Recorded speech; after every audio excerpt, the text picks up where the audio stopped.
Chapter 7. Kivasa sat quietly on one of the few remaining rooftops of an ancient colony nestled just a few hundred yards to the east of capital.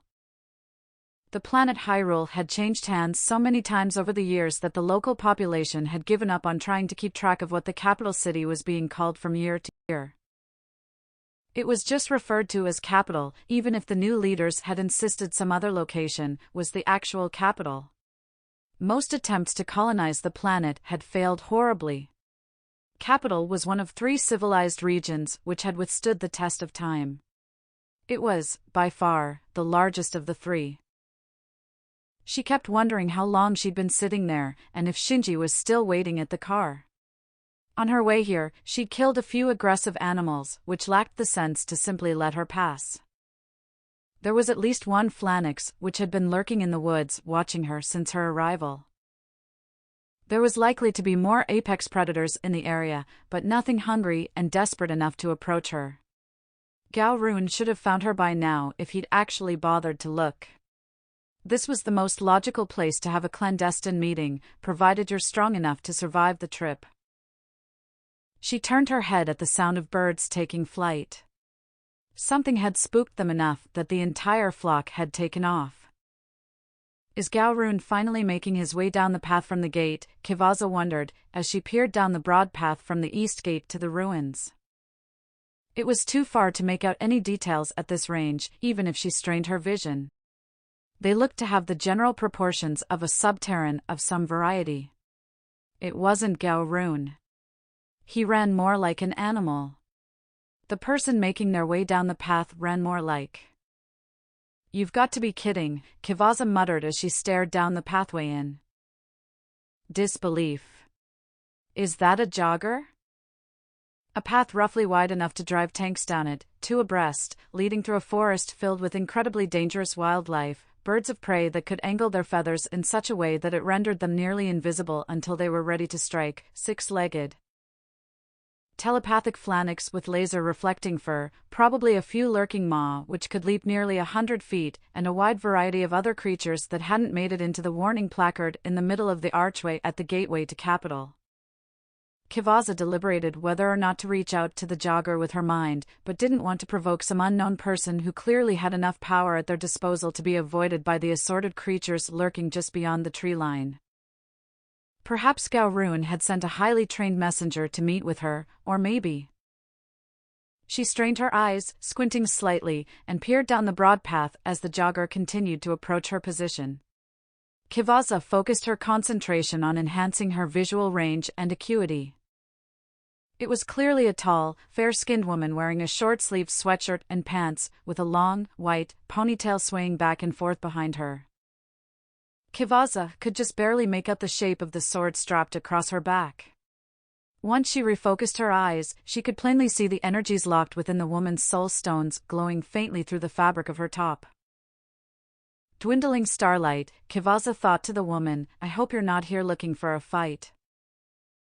Don't be silly, Cyanide thought back, I jogged the same route every evening and haven't had any issues with the wildlife for ages. Oh, and I'm impressed you were able to recognize me from about 150 yards. I wasn't talking about the animals, Kivasa thought irritably. I know, but the answer is still no. This works out well. We can conclude that conversation we started at the mall. This entire situation seemed far too convenient. After all those head games you played with me earlier, why should I trust you, Starlight? Trust, distrust, whichever. It doesn't matter to me. Oh, and please, just call me Cyan, the other woman thought as she drew within 60 yards of Kivasa. Just listen to what I have to say. That's all I'm asking. Kivasa shifted her position on the roof and prepared to defend herself. If they fought, Kivasa wasn't sure which of them would have an advantage. Cyan was obviously strong, intelligent, and competent. Kivasa had trained intensively under Sadakar's watchful eyes for 4 solid years on one of the deadliest planets in all of Keralis, but she'd never faced an opponent like her before. Saul might have been a soul mage, but he was a dark force summoner, not a pure-blooded Lamentic. She'd arrived too late and had never faced him on Midguard. Instead, her brother, Vance, had confronted him alone only to be taken over by the leech Corin. The same creature sought by Cyan.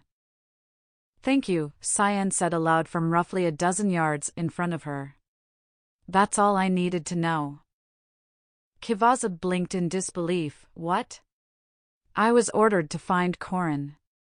That's all I needed." "Wait," Kivaza demanded. "Why?" Cyan asked with a broad grin as she jogged in place. "There's nothing else I need from you." "Want maybe, need no." "Was that you that kept making my mind wander?" "Maybe yes. Maybe no. Does it really matter?" "Only if you want to find what you're looking for," Kivaza taunted. "It's on Midguard," Cyan said cautiously, slowing slightly as she spoke. "We have ways of getting there, don't worry about that." "You never made it there," Kivaza scoffed, "or, if you did, you didn't survive long enough to stop what happened." The Lamentic studied her momentarily, timing her words with her movements as she continued to jog in place. "Why are you speaking in the past tense?" "Simple question. Complex answer," Kivaza mused. "How about you sit down with me and we can talk?" "Not yet," Cyan thought to her instead of speaking. "I hurried my pace once I realized you were already here. I'm ahead of schedule and not where I should be." Kivaza cocked an eyebrow in confusion. She'd hoped to cross paths with the woman again, but had hoped to have the opportunity to find out more about her. More importantly, what did she mean already here? "Come with me," Cyan urged as she started to circle the small single-story building Kivaza was sitting on. "Just try to keep pace." "You better not be leading me into an ambush," Kivaza warned.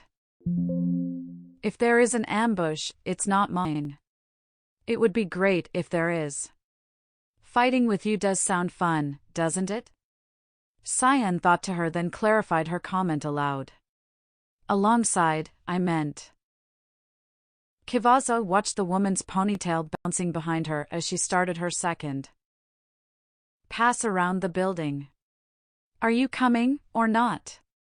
Cyan called out as she approached Kivaza's perch. "I'm not the one that's breathing heavy," Kivaza teased. Cyan's pace faltered slightly. "It'll take a lot more than this to get me to breathe heavy, but you're welcome to try." Kivaza hopped down from the roof and took chase. "No knacks," Cyanide thought insistently as the winds Kivaza was manipulating flowed past. Kivaza took a moment to coil her brown tails around her legs and her black tail around her waist before resuming. Cyan slowed her pace until she'd caught up. "I just used the wind for an extra boost," Kivaza said as they continued to jog side by side. "Talking will tire you out faster," Cyan scolded her mentally. "Think more. Talk less.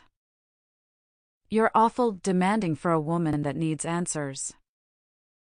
Cyan smiled. "If you're going to join in during my daily training regimen, you'll just have to follow my rules." "Is that what I'm doing?" "As long as you can keep up, which I doubt. There's something waiting for you at the end." "I can move a lot faster than this," Kivaza thought with an audible snort. "I saw how you fought at the mall. You're fantastic in short bursts, but this is all about stamina." "What makes you think I lack?" "Your fighting style." "How so?" "With you, it's a burst of movement, pause. Zip from point A to point B, pause. Jump, run, whatever, then pause again. From what I observe, you're too focused on a swift kill. Immediate results. You may be planning a few steps ahead, I'm not sure. Maybe you're all in the moment. Either way, I know the type. You're pausing to conserve energy. A moment of rest so you don't tire. You'll never build up any endurance fighting like that. How long do you think you could keep that up?" Long enough. Cyan smirked. Don't believe me? Kvaza thought irritably. No. You don't know what I'm capable of. Actually, I'm pretty sure I do. It doesn't matter if it's a muscle or a knack. If you try to maintain that intensity level too long, you're going to hurt yourself.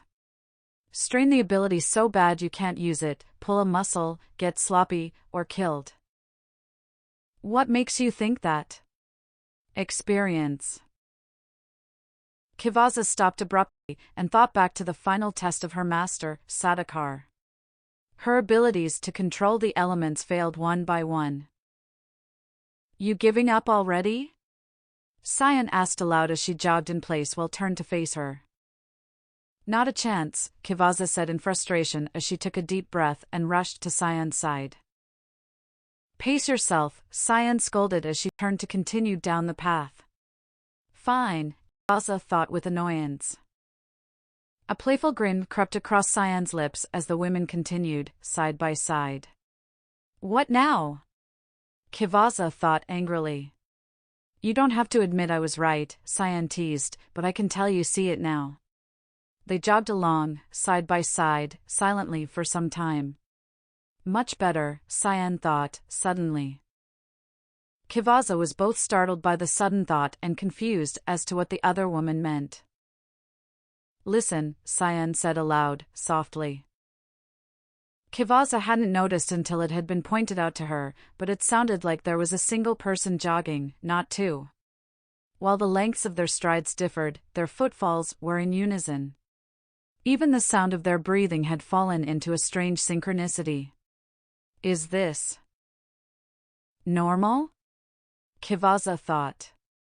Not to this degree, Cyan answered after a moment, but it's a good sign. Sign of what? We'd make great partners, Cyan thought in reply.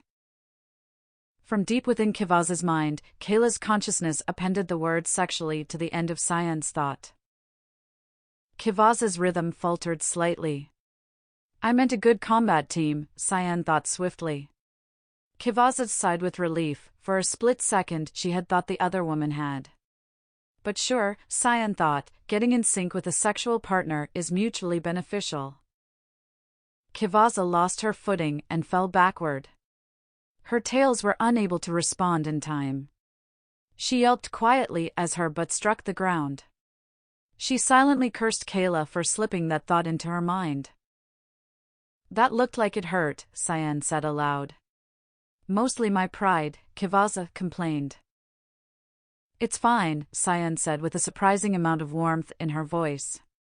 We're almost there. We can walk the rest of the way. Are you sure? Kvaza asked. Cyan walked over and held her hand out to Kvaza. Let me help you up. I'm not sure this is a good idea. Kvaza chuckled as she took Cyan's hand. Cyan pulled on her hand, swiftly, and nearly fell forward. She recovered immediately by bracing herself with her right foot. Sturdier than you look, Cyan snickered before repositioning and trying again, successfully this time. You're stronger than you look, Kvaza noted appreciatively. You're one to talk, Cyan chided. You look light as a feather, and can move like a dancer, but it felt like I was trying to lift a boulder. I've been trying to figure you out for a while, and this is just one more mystery. You seemed pretty sure you had me figured out earlier. That's just how you fight, Cyan countered as they started walking down the path together. Kvaza glanced down. They were still holding hands, but it felt natural enough she hadn't given it a second thought until now. Deep within her, Kayla seemed restless. Oh, I'm sorry, Cyan said as she flashed her a sly grin and tightened her grip slightly. Do you mind? Not at all, Kvaza said as one of her brown tails slowly wrapped itself around their hands and spiraled up around their arms. Kvaza's black tail was still coiled around her waist, and her other brown tail was slowly tracing back and forth across the ground behind them as they walked. Kayla seemed jealous, and that amused Kvaza. Further ahead, the trees on either side of the broad path bowed toward the center, nearly making a natural archway. At the end, she could see the sun flickering through the trees. It would be dusk soon. In space, the star at the heart of the Havras system looked white, but on the surface, the coloration would shift as it rose in the morning and set in the evening. That's partially due to atmospheric lensing, Cyan said softly. Were you? Kivaza began. That was all you that time, Cyan laughed. It was a warm, calming sound. The faint blue tint is entirely from the light being warped by gases in the upper atmosphere, but the faint green flicker is something else. The trees? No. Soral, or what's left of it. That's why it only happens during a few months of the year. There are a few patches in the asteroid field remnants of Soral that are dense enough to distort the sunlight. Cyan's arm jerked slightly as she tried to talk with her hands, but Kivaza's tail held their hands firmly together. You seem to know a lot about this system, Kivaza remarked as they drew close to the natural archway. I've lived here for a long time, Cyan shrugged. What part of town? The south side of Blade's Edge. Kivaza shook her head slowly and smiled. I'm not sure why I bothered asking. Of course, you would live there. How about you? Cyan asked. About a half-hour walk to the east of Tejeru Academy, well, before the last war. I'm not even sure if my mother's old house is still standing now. You're a local? Cyan said in surprise. I'm amazed I never heard a single rumor about some woman with 3 tails wandering around town. Wait, are those tails an augment? Not an augment, Kivaza said, not original either. It's a strange story. Do tell. Maybe after we've had a chance to get to know each other better, Kivaza said as she focused her will inward, to prevent any more mischief from Kayla. Not just sexually, I hope. Cyan teased as they slowly walked under the natural arch. No. It was nice to have someone take an interest in her, but her interests weren't merely carnal, like Kayla's. Good, Cyan said as they reached the end of the path. It branched to the right and left. Thick ridges could be seen going in each direction from the passage of tanks over the course of the planet's long history. Beyond the ancient roads, there was the top lip of a cliff in front of them. I guess it's time to head back, Kivaza said with a sigh as her brown tail fell to the ground. Why? We've reached the end of the road. That isn't the end, Cyan said as she walked over the cliff's edge. Not unless you want it to be. Kivaza watched silently as Cyan placed her hand on a rock at the edge of the yawning chasm just beyond where she stood. A quiet tone sounded and a metal opened on the ground next to the rock. What are you doing? Kivaza asked as she cautiously crossed the forked path near the drop-off. I did tell you there was something special waiting for you at the end of the path, Cyan said as she removed her own pants and dropped them into the opening. You said something was waiting. I don't remember you saying it was special. She reached over her shoulder, grabbed the strap holding her sword in place, and pulled it over her head. Kivaza stopped moving as the woman held the sheathed sword over the hole and lowered it inside. Cyan unzipped her top and dropped it into the hole. There's enough room to store your things as well. You're free to come over here. If I was going to attack you, I would have done it earlier, not now. I'm not sure why I stopped. I felt comfortable around you until just now. Kivaza said as Kayla's mind screamed warnings from deep within her. Cyan unfastened her bandolier, lowered it into the hole, and pulled out a pouch on a braided cord. I'm sitting here in a sports bra and panties, with just my backup soul stone, and you suddenly don't want to be near me. That would make sense if you had Koran with you, but you don't. I could tell there were 2 souls inside you before I kissed you earlier, but whatever, or whoever else is inside you, it's no leech. I confirmed that while we were holding hands. So do you care to tell me what's wrong? Dwindling starlight, Kivaza said with an awkward smile, I like you. I like you too, Lady Darkseid, Cyanide responded without a moment of hesitation. So, what's wrong? We don't want to hurt you, Kayla wailed using the voice they shared. How and why would you do that? Cyan asked. Their shared body collapsed to the ground as the two souls within her struggled for control. Kayla's and Kivaza's echoes circled each other in their place of communion, each of them with a single brown tail. What are you doing? Kivaza snarled. First you fight against me so I don't approach her, and now you've left us completely unable to defend our body. If you are that convinced that she's a threat, this is the worst state we could be in. You aren't listening to me, Kayla pleaded. I had no other choice. I hear you now. What's this all about? She has a leech and we're part Elderani. If her leech comes in contact with us, it will die and probably kill her in the process. Why would she try using her leech on us? Kivaza scoffed, and what makes you think it would die if it just touches us? There were pictographs all over the walls when I went to the Elderani homeworld. Leeches can control the minds of Lamentics, but they die if they come in contact with an Elderani. That's why the Elderani were able to help during the Gyron bioplague.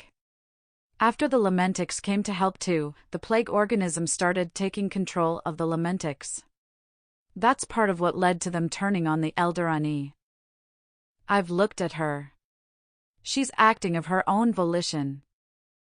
I can tell. You've been obsessing over Shinji and now you're trying to smuggle Cyan into that fantasy. You need to get yourself under control. If we can't reunify our souls, we're going to get killed. We're going to have to confront Korbajani, and soon.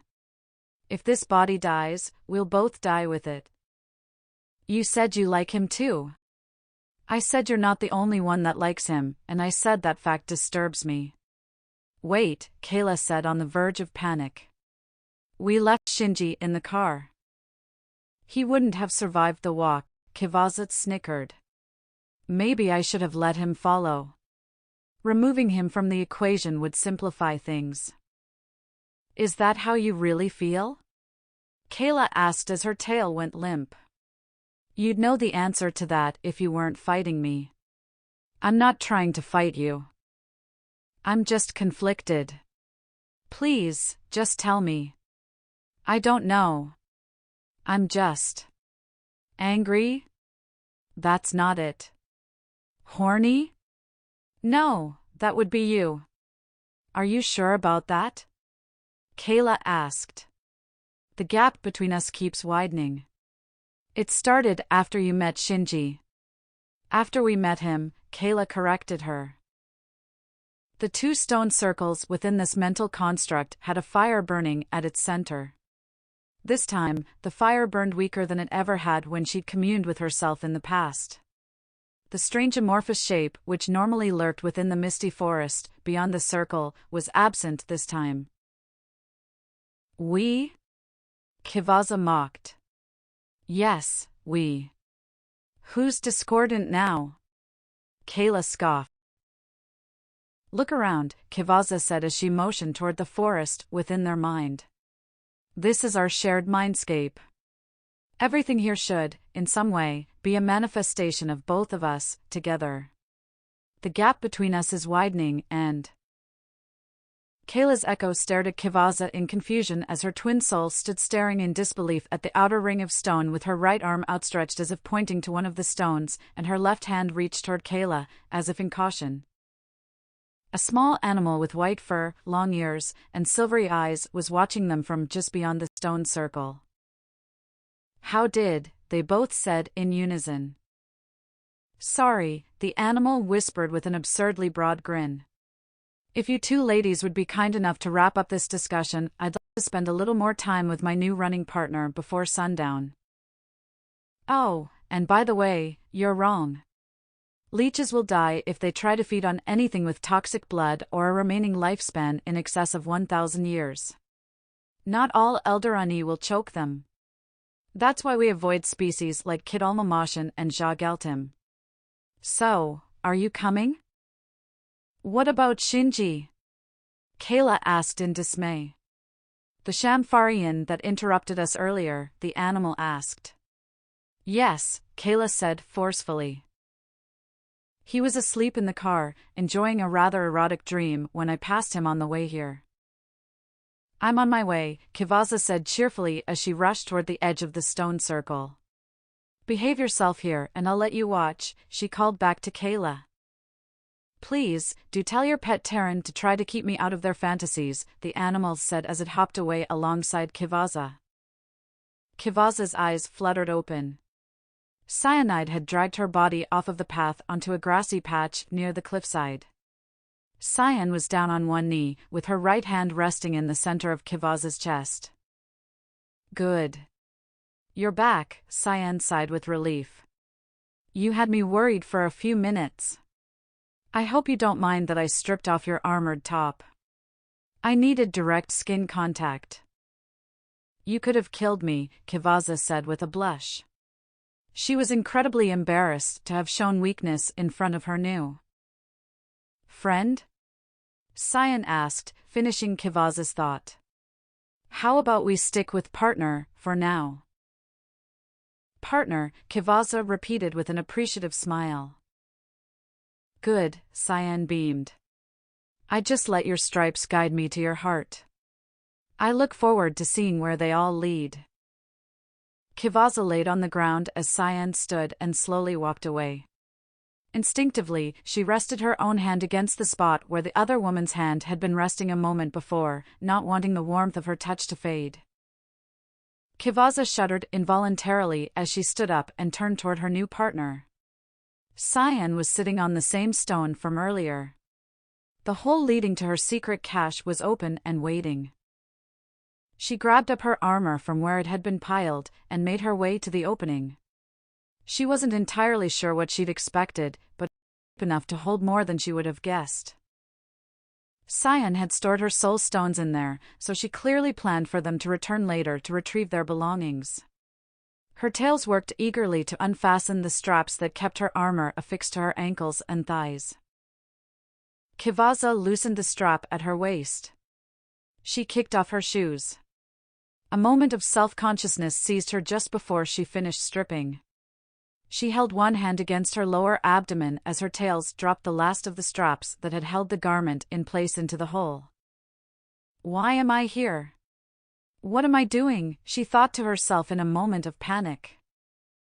Learning to trust, Cyan whispered as she reached past Kivaza and dropped her sports bra into the cache. You only have 2 minutes before it closes. So, decide quickly whether or not you're ready to take the plunge. Kivaza released her grip on her armor. Her black tail caught it and lowered it into the opening.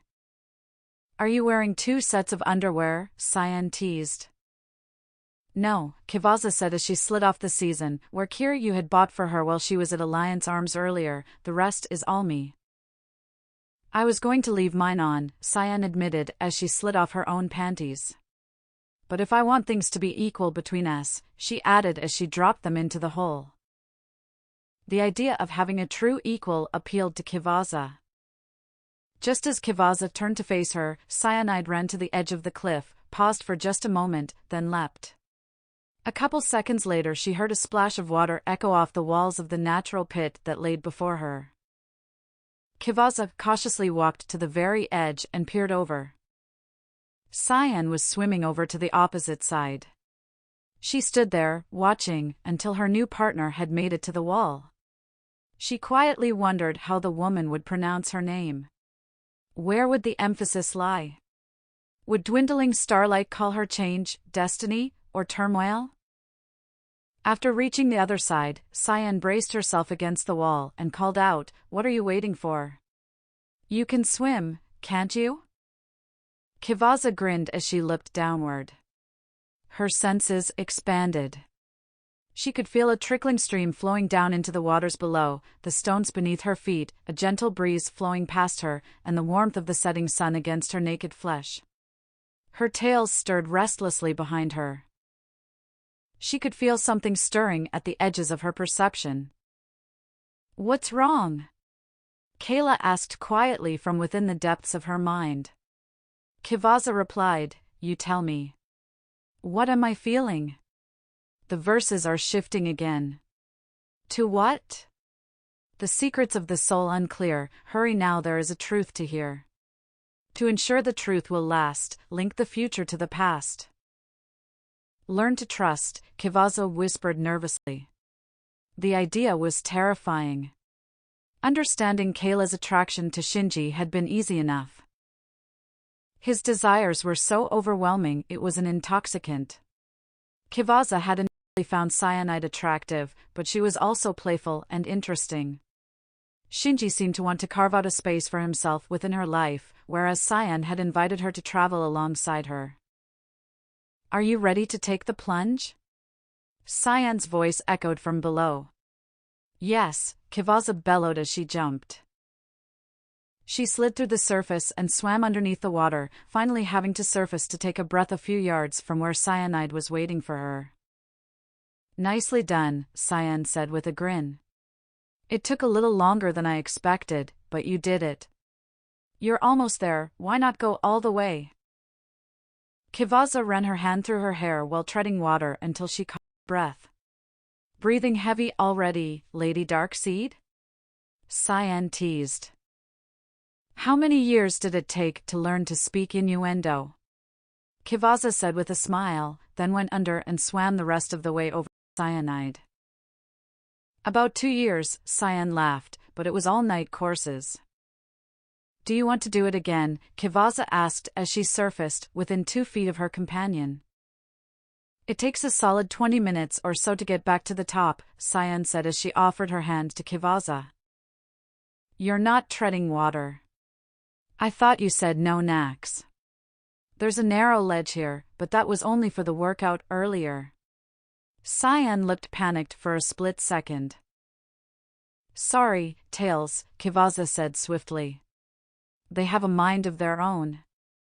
I think they're looking for that ledge. It just startled me, Cyanide said with a blush. There aren't any fish down here, so it just caught me off guard. You don't have your leech, right? No. I only bring it with me when I hunt. Kivaza took Cyan's hand. That's not the ledge, Cyan giggled as she pulled Kivaza's hand firmly and pulled until their bodies were tightly pressed together. Kivaza blushed brightly as she reached down and pulled her twin brown tails out from between them. Couldn't you tell what they were doing? They're not that sensitive, except at the tip, Kivaza said softly while enjoying the feeling of Cyan's skin against her own. She could feel the beating of both of their hearts reverberating through her chest. Cyan giggled quietly. Her breath tickled as it passed by Kivaza's right ear, leading to a chain reaction. Cyan pushed her away abruptly, held out her hands and said, "Let's try that again." Kivaza took her left hand and then her right. "Put your feet on the ledge," Cyan said as she slowly pulled them back together. They stood together on the ledge with their pelvises pressed firmly together, Cyan's left arm reaching around with her palm firmly on Kivaza's lower back, and Kivaza's hands resting on Cyan's hips. It took a couple minutes, but before long Cyan had caught both of her brown tails and held them tightly in her right hand. There was roughly a half-foot of space between their upper bodies. Okay, now that we have that sorted out, Cyan said with a grin, we can at least start that conversation. I forgot what we were going to talk about, Kivaza said with a smile. Lie number 1, Cyan goaded. Past tense. As the sun continued setting, the area grew darker. Kivaza struggled to find a way to explain herself without revealing too much. I'm not entirely here. I'm not sure I'm comfortable answering. Cyan leaned forward and kissed her passionately, then pulled away and asked, how about now? A bit warmer, a nice little tingle, but I've been comfortable with you since about midway through our jog. As for the not entirely here. Cyan kissed her again. This time, when she pulled away, Kivaza leaned forward following Cyan's lips, while panting heavily. I'm still on Midguard. The words seemed to tumble out of Kivaza's mouth like water over a dam that's ready to burst. I mean, I'm here now, but I'm also on Midguard. I traveled through the great machine at the heart of the wandering planet. I mean, I will, about 3.5 years from now. Cyan rewarded her honesty with another kiss. I returned to this timeline 6 months ago, Kvaza said, urgently hoping for another kiss. Really? Cyan asked. Kvaza nodded enthusiastically. Well, that covers the first part, Lady Darkseid.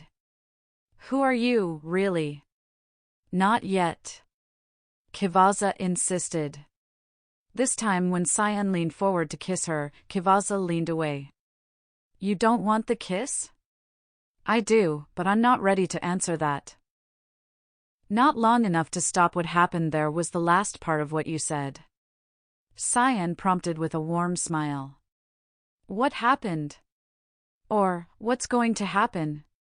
I guess that's probably a better question. Koran is going to take control of my brother, Kvaza said, and then leaned in to give Cyan a kiss. Then added, I arrived too late to help him defeat Saul, then kissed her again. Is there more? Cyan breathed as their lips separated.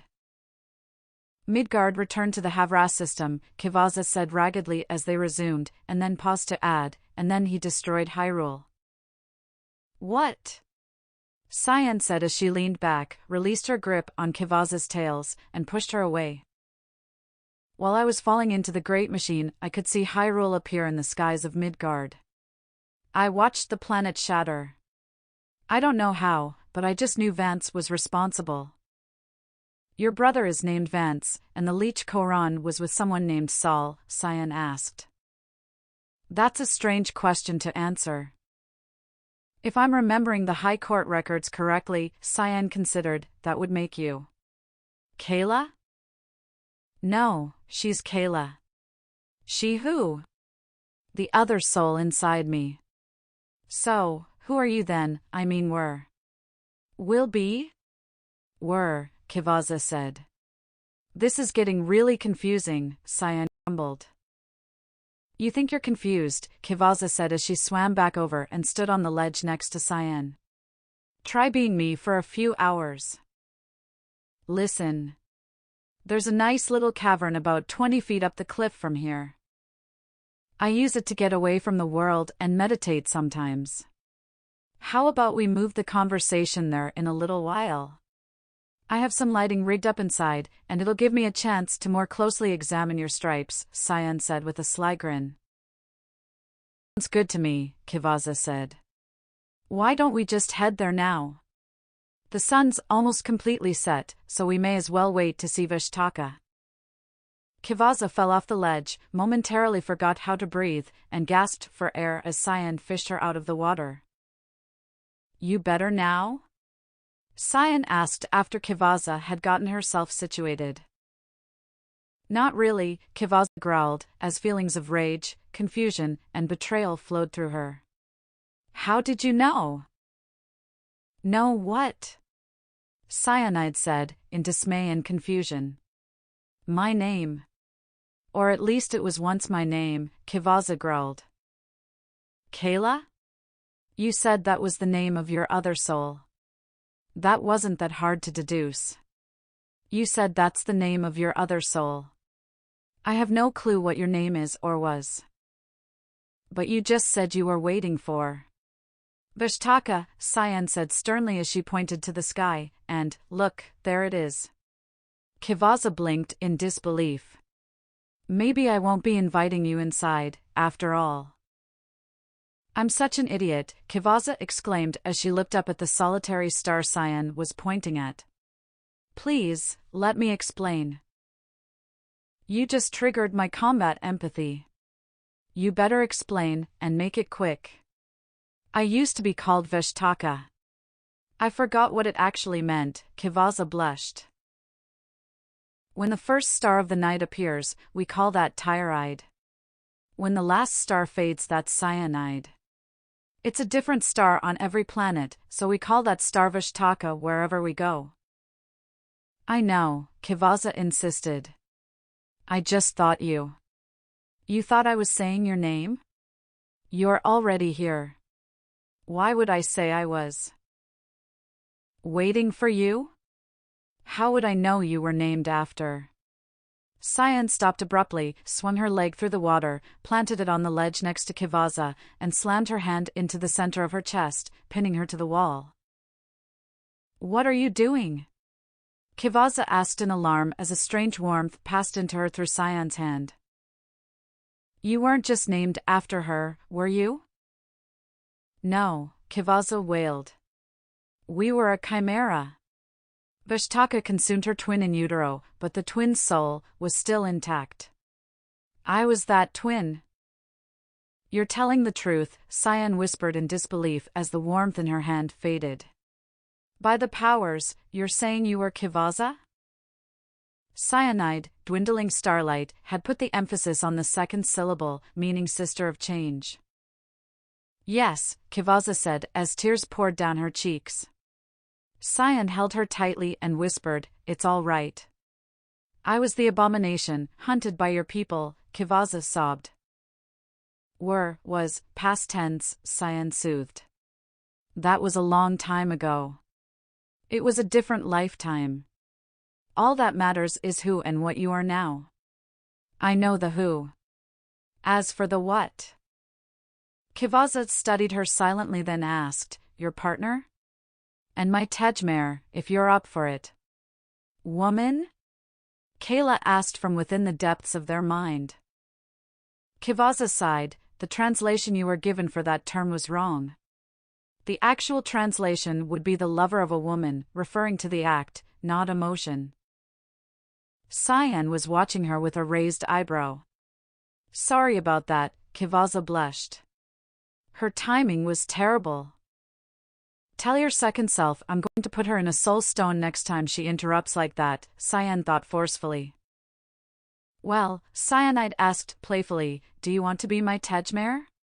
Yes, Kayla and Kivaza said in unison. Let me show you to my hidden cavern, Cyan said with a devious grin. Is it a guided tour? Kivaza asked while trying not to giggle. How about we skip the guide, take our time, and just explore for a while? Lead the way. Cyan jumped up, grabbed onto a handhold a few feet above them, and swiftly climbed up the side of the cliff. Her light skin was nearly phosphorescent in the dim starlight. What are you waiting for? Cyan thought to her. I'm just taking in the sights, Kivaza thought back. Cyan braced herself against the cliffside with one leg, bounced twice toward the stone wall, then propelled herself upward to the next handhold. If you can't find your own way in, I'll leave you there, Cyan yelled as she leapt across a small ravine, spun to the right, and vanished from view. I need stamina training, remember. I'll have to go with one of my short bursts. Kivaza rested her hand against the wall of the cliff, closed her eyes, focused her will, and called a hefty stone to emerge from the wall. She stepped up onto the rock and urged it to slide up the cliffside. That's cheating, Cyan teased. As Kivaza ascended, I was looking forward to watching you climb to me. You said it was about 20 feet, Kivaza jeered, that's closer to 50. Fine, Cyanide said with an exaggerated sigh, just climb the last 20, okay? Kivaza slowed the rock to a halt. That's not 20 feet, Cyan scoffed playfully. That's about the height of 2 cars on, Kivaza estimated. Maybe, if the one on top was standing on the shoulders of the one on the bottom. Not that it matters. The average Karzan is only around 8.5 feet. I'm starting to think you don't want me to come, Kivaza teased as she started climbing. Who's taking innuendo classes now? Cyan asked while laughing heartily. I'm learning from the best, Kivaza retorted as her tails helped speed her up to the cavern entrance. You did that quick, Cyanide said as she turned on an electric lantern just inside.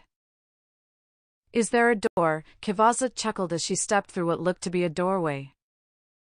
Not exactly, Cyan said as she walked over and rested her hand on a small panel on the top of the rectangular frame. A blue strip lining the inside of the doorway began to glow softly. What is that? Kivaza asked as she watched Cyan as they walked past her. It's Force field, Cyan said, and then let out what was clearly meant to sound like a maniacal laugh and added, and you are my prisoner. Oh no. Whatever shall I do? Kivaza said with feigned fear. Kiss me, Cyan commanded. Where? In the cave, Cyanide said, then lowered her head and blushed while holding up one finger. Wait, that one was meant as a joke, not another innuendo.